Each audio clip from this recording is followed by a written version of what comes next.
Hi guys, this is my first video and the video is about how to fix the problem with Vivo V7 Plus that you are getting messages but you are not getting the notification and you are not getting the vibrations and the sounds.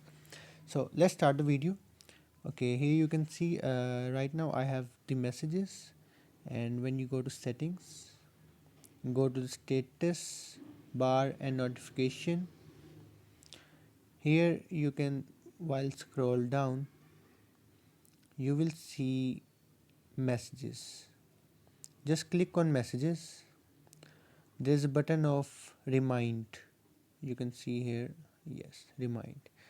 When you tap this button, you will be able to get notifications and vibrations, and you no longer will have any difficulty with that. Okay, so take care. That was my video.